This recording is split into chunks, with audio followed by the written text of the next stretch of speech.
Hello and welcome to another episode of the Agency Leadership Podcast. I'm Chip Griffin. And I'm Ginny Dietrich. And Ginny, I hate everything we talk about on this show. I hate recording it. I hate the subjects. I don't hate the listeners. That would just be mean, so I won't say that. And I won't say that I hate you. But well, first you want to quit, then you want to be paid. Now you hate everything. Jeez. I am full of gripes and complaints. Sounds like an employee. Oof. Or a child or a toddler or whatever. But, you know, All of the above. It is what it is. No, but we are going to talk about what happens when you have clients that your team members aren't in love with. They don't necessarily like the work that you're bringing in the door, whether that's because they don't like what the client stands for, they don't like the kind of work that you're doing for them. There's lots of reasons that employees might not be thrilled with your client base. And so I guess we start with, should we even be concerned about that? Well, yes, because if you have employees who don't like the work that you do, that's a problem. Especially if it's not going to change and you're going to continue to do that kind of work. You need to have employees who enjoy the work that you do and enjoy the clients that you're servicing. Now, it's a different story if one client's a jerk, but if it's, I don't like the industry, or I don't like doing media relations, or I don't like doing social media, or I'm burnt out on doing community management, that's a different story. But I'm sure you've talked with agency owners as I have, who are of the mindset that, I'm signing their paychecks and they just need to suck it up and do the work for whoever we're able to get. I mean, particularly, right now it's tough times. And so if I can win a client, I don't particularly care if they enjoy it or not. It's what pays them. So they need to do it. Well, that's an approach. It's not, honestly, it's not an uncommon approach in the agency world. It's one of the many challenges that the agency industry has as a whole historically.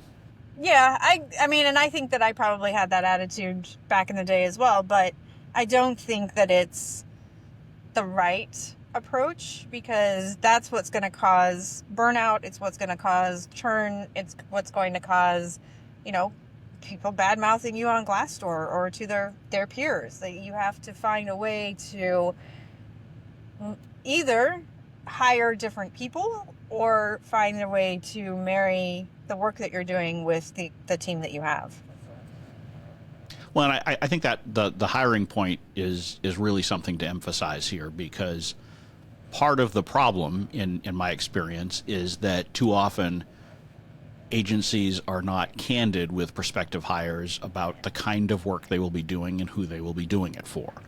And particularly when an agency knows that they have either challenging clients or challenging work, challenging objectives, they often have a tendency to try to sugarcoat that a bit during the hiring process because they're looking to get people in the door to help. But my encouragement is always, when you are in that stage of interviewing a prospective hire, you need to be brutally honest with them. Not in a way that scares them off, but they have to clearly understand what they're getting into, because they're going to find out. They're going to find out very quickly once they show up. And there's really no benefit to convincing them to come in the door and then only then realize that this is not the right fit for them. Yeah, and I think for you too, finding out that they're not the right fit for you, because like I said, if you are a media relations heavy agency and the person either doesn't have that skill set, has gotten more senior than wanting to do that every day, or just doesn't enjoy it, it's going to be a problem. So you absolutely should be honest about it. About 80% or 85% of your day is going to be pitching media. Let them make that decision, because neither one of you are going to be happy. They're going to be unhappy that 85% of their job is pitching media, and you're going to be unhappy that they don't want to do that. So you may as well just be honest from the start. Well, and I think, as important as that is, it's also the easier problem to solve, right? Because if you know there are going to be issues, sharing that up front, making sure people understand what the expectations for the role are, what they're going to be doing. But I think another piece of this problem emerges when an agency feels the need to pivot, either because it is a challenging economic time and so you're taking in whatever work that you can reasonably win, or because you've made a strategic decision to take the agency in a different direction that perhaps some or all of your team may not see eye to eye with you on. And I think that is the tougher one, because now you've got people who you may have set the right expectations coming in, but now it's changing. And so, how do you handle those situations? Because now you've got people who they may be just as disgruntled as if they had come in fresh without knowledge, but it was not something that you could head off because you've made this decision for whatever strategic reason you think is right for the business. Yeah. I mean, I've had that experience when we started to switch the business from media relations heavy to more of a PESO model framework. I said to my team, this is the direction that we're going. We're going to be adding in these other layers. I'd like to know from you what makes sense for you, where you have some interest, where you'd like to transition. And about half my team quit. They were like, we don't see this as the future. We don't see that this is where things are going, and we're going to go find another job. 2 of those people came back later and said they were wrong, and I was right, and that made me feel good. But it was interesting because I bet that made you feel really good. I was like, I know. But yeah. it really... I told you so. It was a really hard conversation because they didn't believe that communications, PR, was going to be anything more than media relations ever. And so they went to find media relations heavy jobs instead of evolving with us. And that was tough because there were a couple of people that I really wanted to keep, and they both said, nope, we're out of here. And so you have to be willing to give that up too, I think, to be able to say, this is where we're going. Are you on board? And sometimes they're going to say no. Is there, since you've been through that experience, is there anything in hindsight you would have done differently as far as either how you communicated it or how you prepared them for it or any of those kinds of things? I don't think I would do anything differently. I think it's different than during the Great Recession when I was keeping my blinders on and not paying attention to what was going on, and I had to lay people off to what them felt like overnight.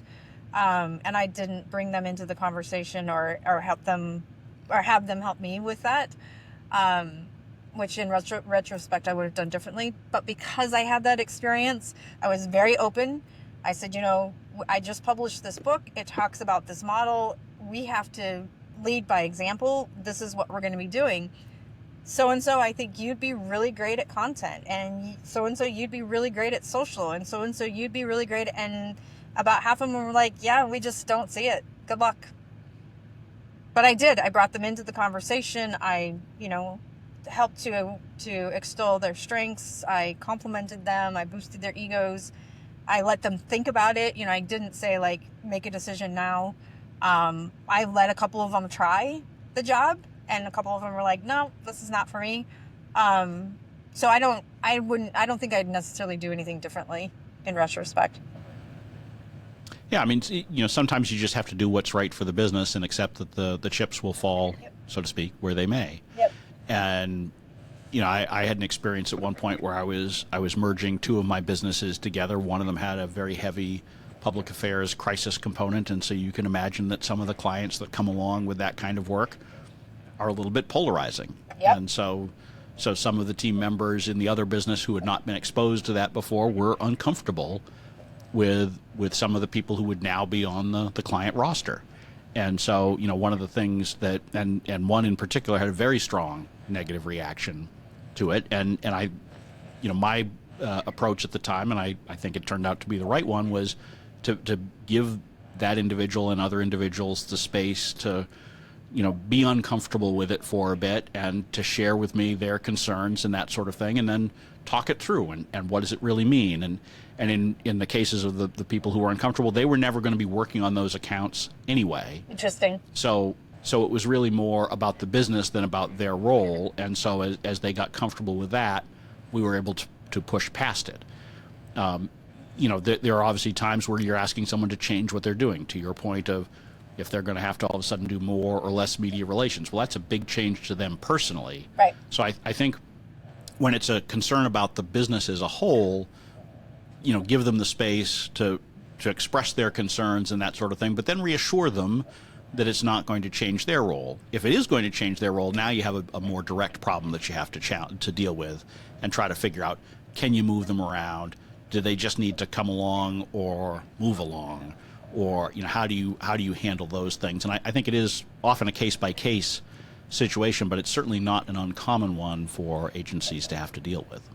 Yeah, I totally agree. And I think, to your point, it's case by case. It's definitely, you have to really think about what's best for the business, and figure out, which employees go or stay or evolve or change or whatever happens to be. But if the case is that your business is pivoting, then that's something you're going to have to consider as you do it, for sure. Yeah, and you should be considering it before you decide to make that pivot, right? I think that's also key to this, right? You don't figure out how to handle it after you've decided to pivot, and so it's another argument for involving your team in some of these conversations so that you can spot potential issues, and you may decide to move ahead anyway. You may decide to go to a particular industry or change your service offerings, despite the fact that team members have concerns, hesitations, outright objections. But if you are doing it without their input, you might be surprised, and not in a good way, and that's not helpful. So you really wanted to pull them into it so that you can make an informed choice to move ahead despite the potential problems you may have with your team, not only discovering them later. I think there's also a layer of, most people don't like change, and so when you broach it with your team at first, there's going to be a lot of pushback. Don't take that first conversation as the end-all be-all, because exactly what you were saying earlier, it may just be that they need to get comfortable with the idea and let them mull it over for a little bit, and continue to have the conversation, because eventually they're going to go one of two ways. They're going to continue to push back and be like, this is not for me, or they're going to be like, oh yeah, I can totally see this. All right, let's go. But that first conversation, I would venture to guess you'll probably get a lot more pushback than you anticipate, because people don't like change. Right. Absolutely. And I think that's why when we're communicating with our team, we need to do it in such a way where we're communicating that it's more of an evolution than a revolution in the business. But I think too often our instinct is, because in our minds we've made a big decision, we communicate using revolutionary terms. Yes. When the reality is, even if we decide to pivot, it's not likely to be an overnight change to everybody on the team. It's likely to be gradual changes for most people, and so there's time for them to adapt. There's time to shift things up yourself as a business. And so be careful about speaking as if things are sudden when they're not really, because you'll scare people in ways that aren't helpful. Yeah, I mean, yes, you will absolutely scare them, and they will react that way at first, regardless of how. Definitely, if you're positioning it as we're just ripping the Band-Aid off and going, but even if it's an evolution, they're still going to be scared, and they're still going to wonder what it means, and am I going to lose my job? And those are all of the things that happen first. So it has to be part of an ongoing conversation. Hey, let's try doing, like for us, it was very much, let's figure out what this blogging thing is and introduce it to our business first, and then let's take a client that's willing to take a little bit of risk and start it with them. And so it was more of an evolution of how those things were being incorporated into our day-to-day work versus, all right, this is what we're doing, are you in or out? So you have to think really strategically about it, and it's not an overnight thing. It's a multi-month, if not multi-year process. Absolutely. And I think it's important, too, to be as transparent as possible with those team members about what you see the future being, right? So sometimes it might be, I need you to shift up your role, but it's a temporary thing. I don't see this as permanent. Maybe it's because we added this new client that needs a lot more of this work, but my longer-term plan is to add additional staff so that you can kind of go back to the role that you were at, and we'll have someone else, but I need you to pinch hit on it for now, if you will, and talk about what you see as a potential timeline. Be honest with them that you don't have a crystal ball that tells you exactly when certain things are going to happen in the future. But I think it's important to communicate, is this a permanent change in your role? Is this a temporary change? If so, how long does that appear to be? If you're bringing on a client, is it an experiment to see if this new industry is a good one to serve? That's right. Or a new service offering? Is it when you're just testing? And so use that kind of language and set those expectations. So if in your mind you're just trying to figure it out, be honest. Don't, you know, people understand that you don't have certainty, and if you pretend that you do when you don't, you're probably going to scare more people than if you are just honest with them about the uncertainty of the future that's inherent. Yeah. And going back to what you asked earlier about if there's anything I would do differently, I do think that bringing your team into those conversations earlier rather than later is really smart, because I think we all tend to be like, well, I'm not certain yet, or I haven't kind of figured it out yet, or I need it to be fully baked. And I don't think that's the case. I think that we need to trust our teams to be grown-ups, that the grown-ups that they are. And they also may have some valuable feedback or insight that you didn't think about. So I think the sooner you can start to have those conversations, the better. Yeah, I mean, you don't want to have aimless conversations that make them sit, go back and talk with their coworkers and say, God, Chip has no clue what he's doing. He is Right. he is dazed and confused, and we need to do something about this. But you do want to bring them in because, to your point, they do have useful perspectives. They'll ask questions that will at least make you think. Even if they don't have good advice, those questions will help you to figure out things that you should be considering, either in terms of how you communicate it or how you structure it or what your final decision is. And so as long as you can be confident in the uncertainty, I think you'll be in a strong position. Yeah, absolutely. I think it's just communicating, being transparent, being authentic, and kind of figuring out what those steps are to get you where you need to go. So basically, we've circled back to the consistent themes that we have solutions to almost everything: communication, transparency, know your honesty, financials. openness, collaboration. Know your financials. Yeah. So there you go. On that note, so before we start running around in circles, then I think it's probably a good time to wrap this episode up, and hopefully we've made you think about your next pivot, your next staff meeting, and how you perceive the feedback that you get from your team, and how you think about your hiring process and all that kind of stuff. So on that note, I'm Chip Griffin. I'm Gini Dietrich. And it depends.